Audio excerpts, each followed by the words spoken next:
Phogat classes के digital platform पे मैं आप सभी का स्वागत करता हूं। आज सामान्य विज्ञान की क्लास में अपन स्टडी करने वाले हैं मानव श्वसन तंत्र के बारे में, जो सीईटी के एग्ज़ाम के लिए काफ़ी इम्पोर्टेंट टॉपिक रहने वाला है। सबसे पहले अपन बात कर लेते हैं कि मानव का श्वसन तंत्र है वो किस तरीके से काम करता है। तो सभी को पता है कि अपन क्या करते हैं, ऑक्सीजन को तो ग्रहण करते हैं और कार्बन डाइऑक्साइड को क्या है वापस छोड़ते हैं। तो प्यारे विद्यार्थियों, जो एटमॉस्फेयर है अपना, उसके अंदर क्या है, ऑक्सीजन है। उस ऑक्सीजन को एयर के रूप में अपन क्या करते हैं, ग्रहण करते हैं। और ग्रहण करने के बाद वो ऑक्सीजन अपने लंग्स में जाती है, अपनी बॉडी के अंदर जाती है। लंग्स में जाने के बाद अपने को पता है कि जब ब्लड प्योरीफिकेशन की प्रोसेस होती है, रक्त परिसंचरण तंत्र अपन ने पढ़ा था, उसके अंदर पढ़ा था कि जब ब्लड के अंदर ऑक्सीजन मिक्स हो जाती है तो वो ब्लड क्या हो जाता है भाई, शुद्ध ब्लड हो जाता है। तो यहाँ पे ब्लड आता है और ब्लड के अंदर क्या हो जाती है, फेफड़ों में, लंग्स के अंदर, उस ब्लड के अंदर ऑक्सीजन मिक्स हो जाती है। ऑक्सीजन मिक्स होते ही वो ब्लड क्या हो जाता है भाई, वो ब्लड हो जाता है यहाँ से प्योर ब्लड। और वो प्योर ब्लड होता है वो कहाँ जाता है, सेल्स तक जाता है। प्योर ब्लड कहाँ तक जाता है, सेल्स में जाता है। और सेल्स में क्या होता है भाई, आप सभी को पता है कि सेल्स के अंदर पाया जाता है माइटोकॉन्ड्रिया। इन सेल्स के अंदर क्या पाया जाता है, माइटोकॉन्ड्रिया पाया जाता है। और वो माइटोकॉन्ड्रिया भी क्या करता है, श्वसन करता है। माइटोकॉन्ड्रिया भी क्या करता है, उस ऑक्सीजन की वजह से श्वसन करता है। और कोशिका का क्या होता है, शक्तिग्रह होता है, कोशिका को पूरी की पूरी एनर्जी प्रोवाइड करवाता है। ठीक है, जब ये पूरी प्रोसेस होती है तो इससे अपनी बॉडी को क्या मिलता है भाई, इस पूरी प्रोसेस में अपनी बॉडी को क्या मिलता है, एनर्जी मिलती है। इस पूरी प्रोसेस के अंदर 680 किलो कैलोरी एनर्जी मिलती है। इसके साथ 38 एटीपी क्या होते हैं, मुक्त होते हैं। ठीक है, साथ में इसमें वेस्ट मटेरियल भी बनता है। कौन सा, CO2 प्लस H2O। ये क्या है, यहाँ से वेस्ट मटेरियल अपनी बॉडी के अंदर बनता है।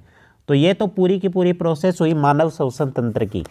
अब बात करते हैं कि जब मानव श्वसन करता है तो कौन कौन से ऑर्गन्स अपनी बॉडी के अंदर होते हैं और किस तरीके से वो वर्क करते हैं, उसके बारे में भी अपन जान लेते हैं। तो यहाँ पे मैंने मानव श्वसन तंत्र का ये डायग्राम लेके आया हूँ आप सभी के लिए। इसमें देखो, यहाँ पे नासाद्वार है जिससे अपन एटमॉस्फेयर की एयर को ग्रहण करते हैं। फिर आगे गए, आगे जाने के बाद यहाँ पे क्या है, श्वास नली है। और श्वास नली में ये क्या बने हुए हैं, सी आकार के छल्ले बने हुए हैं जो श्वास नली को दबने से रोकते हैं। आगे देखो, यहाँ पे ये यहाँ पे फेफड़े हैं दो, एक राइट है एक लेफ्ट है। जो राइट वाला फेफड़ा होता है वो साइज में क्या होता है, हल्का सा बड़ा होता है। आगे देखो, ये श्वसनी है, यहाँ पे ये डिवाइड हो रही है, ये श्वसनी है। आगे चल के ये श्वसनी और अन्य छोटी नलिकाओं में विभाजित हो जाती हैं जिन्हें श्वसनिका बोला जाता है। और ये नीचे क्या है, डायफ्राम है। दोनों फेफड़ों के बीच में एक हड्डी नुमा आकृति होती है, उससे क्या बोला जाता है, डायफ्राम बोला जाता है। फेफड़ों के ऊपर क्या होती हैं, पसलियाँ होती हैं जो फेफड़ों को बाहरी आघात से बचाती हैं। और फुफ्फुस होते हैं, फुफ्फुस से क्या होती है, अपने को श्वसन क्रिया क्या होती है, प्रोसेस होती है। आगे अपन स्टडी कर लेते हैं सारी चीज़ों के बारे में।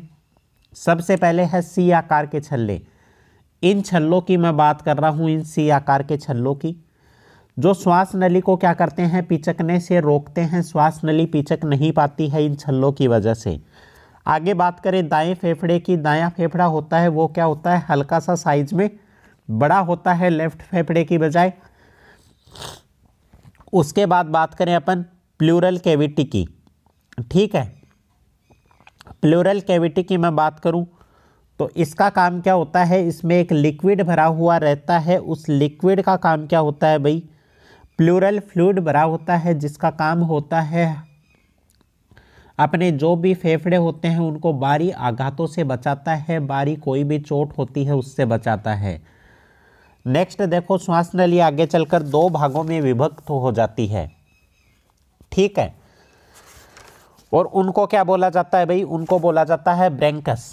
एक तो राइट ब्रैंकस में विभाजित हो जाती है और एक लेफ्ट ब्रैंकस में विभाजित हो जाती है। और इन ब्रैंकस के अंदर ही क्या पाए जाते हैं, वायुकोश पाए जाते हैं।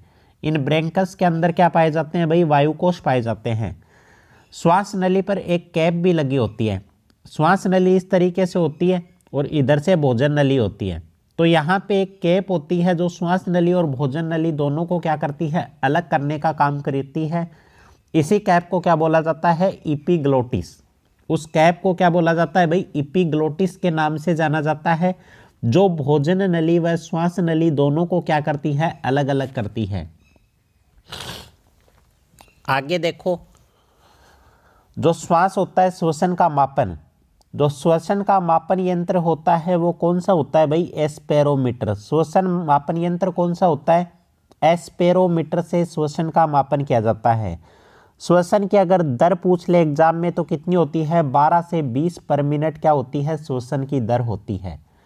आगे बात करें, जो सांस लेना है, क्या सांस अपन खुद लेते हैं क्या, नहीं, सांस अपने को ऑटोमेटिक आता है, नाइट में भी आता है, जब अपन सो जाते हैं तब भी आता है। तो सांस लेना क्या हुआ, एक अनैच्छिक क्रिया हुआ। अनैच्छिक क्रिया वे क्रियाएं होती हैं जिस पे मानव का कंट्रोल नहीं होता, वे क्रियाएं अपने आप होती हैं, जैसे छींक का आना, श्वास लेना। तो ये क्या है, एक अनैच्छिक क्रिया है। और इस क्रिया को कौन, अपने मस्तिष्क का एक भाग होता है मेंडुला ओब्लागेटा। कौन सा भाग होता है भाई, मेंडुला ओब्लागेटा अपने मस्तिष्क का एक भाग होता है, वो इस पूरी की पूरी प्रोसेस को कंट्रोल करता है। अब बात करते हैं कि अपनी बॉडी के अंदर जो ऑक्सीजन जाती है उसकी वजह से भोजन का पाचन किस तरीके से होता है। आप सभी को पता है कि कोई भी चीज़ अपन खाते हैं लास्ट में बनता क्या है, उससे ग्लूकोज बनता है। उस ग्लूकोज का ऑक्सीजन के साथ मिलके क्या होता है, अपघटन होता है। प्लस ऑक्सीजन मिलेगी तो उस ग्लूकोज का क्या होगा, अपघटन होगा। उससे क्या बनेगी, CO2 बनेगी, H2O बनेगी, 38 ATP ये बनेंगे। और इसके साथ ही क्या होगा, ये मेटाबॉलिज्म की प्रोसेस है पूरी की पूरी।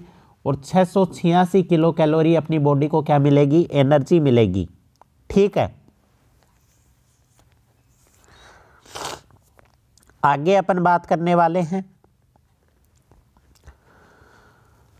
प्रश्न पूछा जाता है कि 1 एटमॉस्फेयर के अंदर कितनी एनर्जी होती है। तो भाई 1 एटमॉस्फेयर के अंदर कितनी होती है, 1 ATP के अंदर 7.3 किलो कैलोरी एनर्जी होती है। याद रखना इस चीज को। आगे बात करने वाले हैं अपन श्वास से संबंधित कुछ ऑर्गन्स हैं, किस प्रकार के प्रजाति के एनिमल्स में किस प्रकार के ऑर्गन्स पाए जाते हैं उसकी भी अपन स्टडी करेंगे। जो पक्षी वर्ग होता है, जितने भी एवीज होते हैं, बर्ड्स होते हैं, उनके अंदर क्या पाए जाते हैं भाई, फेफड़े पाए जाते हैं। ठीक है, नेक्स्ट अपन बात करें मैमल्स। मैमल्स में क्या पाए जाते हैं भाई, मैमल्स कौन से हो गए, जितने भी स्तनधारी जीव हैं, जो दूध पिलाते हैं अपने बच्चों को, उनमें भी क्या पाए जाते हैं, फेफड़े पाए जाते हैं। मैमल्स में भी क्या पाए जाते हैं, लंग्स पाए जाते हैं। डॉल्फिन, डॉल्फिन क्या होती है, एक मछली होती है जो पानी के अंदर रहती है, परंतु वो श्वास लेने के लिए क्या करती है, बार बार पानी की सतह के ऊपर आकर अपना मुंह निकालती है। तो उस मछली के अंदर भी क्या पाए जाते हैं भाई, फेफड़े पाए जाते हैं, इसीलिए वो पानी में बार बार ऊपर आती है। मछलियां जो होती हैं, नॉर्मल मछली होती हैं, उसमें क्या पाए जाते हैं, गलफड़े पाए जाते हैं। वो क्या करती हैं, पानी के अंदर ही शोषण कर सकती हैं। सरीसृप प्रजाति है, जितने भी रेंगने वाले जीव हैं उनमें भी क्या पाए जाते हैं, लंग्स पाए जाते हैं। जितने भी कीट होते हैं, कीट में ना तो कोई फेफड़े होते, ना कोई लंग्स होता, ना कोई गलफड़े होते। कीटों में जो शोषण का काम करता है वो कौन करता है भाई, जो श्वास नली होती है, ट्रेकिया होती है, वो ही कीटों में क्या है, शोषण का काम करती है। केंचुए में क्या पाया जाता है, क्यूटिकल पाया जाता है। और अमीबा, पैरामीशियम, ये जितने भी होते हैं ये किसकी वजह से, सेल मेम्ब्रेन की वजह से शोषण क्रिया करते हैं। आगे अपन बात करने वाले हैं, एक वनस्पति है मैग्रोव वनस्पति, या मैग्रोव वनस्पति भी कई जगह लिखा हुआ है बुक में। तो ये क्या है, एक लवणोद्भिद पादप है, एक लवणोद्भिद पादप है जिसमें श्वसन क्रिया किसकी वजह से होती है भाई, श्वसन मूल की वजह से होती है, जड़ों की वजह से होती है। और उन जड़ों को क्या बोला जाता है, जो जिसकी वजह से श्वसन होता है उनको बोला जाता है न्यूमेटोफोर। उन जड़ों को क्या बोला जाता है, न्यूमेटोफोर बोला जाता है। और इसकी जड़ों में एक बैक्टीरिया भी पाया जाता है जो श्वसन क्रिया को प्रोसेस करवाता है। उस बैक्टीरिया का नाम भी पूछ लिया जाता है, बैक्टीरिया का नाम क्या है, मेसोसोम। उस बैक्टीरिया का नाम क्या है? मेसोसोम। आगे अपन बात करते हैं, जो रेसिप्रेटरी सिस्टम होता है वो दो टाइप का होता है, एक तो ऑक्सीजन बेस्ड होता है और एक ऑक्सीजन बेस्ड नहीं होता है। ऑक्सी शोषण की बात करें तो इस शोषण को क्या बोला जाता है? प्रत्यक्ष शोषण बोला जाता है ऑक्सी शोषण को। इसके अंदर क्या होता है? कोई भी रेसिप्रेटरी ऑर्गन्स नहीं पाया जाता, शोषण तंत्र का कोई भी अंग नहीं पाया जाता है जिसकी वजह से श्वसन क्रिया होती है। डायरेक्ट क्या होती है?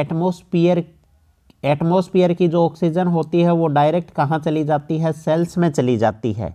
ठीक है, मतलब कोई भी ऑर्गन्स नहीं पाया जाता है, जैसे बैक्टीरिया हो गया। अनॉक्सी शोषण क्या होता है? जिसमें शोषण के लिए क्या पाए जाते हैं? ऑर्गन्स पाए जाते हैं। पूरी की पूरी एक प्रोसेस होती है। इसके अंदर कौन कौन से आ गए? जितने भी स्तनधारी हैं, मैमल्स हैं, वो किस में आ गए? अनॉक्सी शोषण वाले में। इसके अलावा जितने भी रेप्टाइल्स हैं, रेंगने वाले जीव हैं, जितने भी पक्षी हैं, एवीज हैं, और जितने भी क्या हैं? एम्फीबिया। एम्फीबिया भाई किसको बोलते हैं? ऐसे जीव जो जल के साथ स्थल पर भी रह सकते हैं, उभयचर जीवों को एम्फीबिया बोला जाता है। तो वो सारे के सारे जीव कौन से करते हैं? अनॉक्सी शोषण करते हैं। स्तनधारी हो गया, सरीसृप हो गया, एवीज हो गया और एम्फीबिया हो गया। ये सारे के सारे जीव कौन सा शोषण करते हैं? अनॉक्सी शोषण करते हैं। तो उम्मीद करता हूँ साथियों, मानव श्वसन तंत्र की प्रोसेस आपको पूरी की पूरी समझ आ गई होगी। अगर वीडियो अच्छा लगा तो वीडियो को लाइक और हमारे चैनल फोगाट क्लासेज को सब्सक्राइब करना ना भूलें। धन्यवाद साथियों, जुड़े रहिए फोगाट क्लासेज के साथ।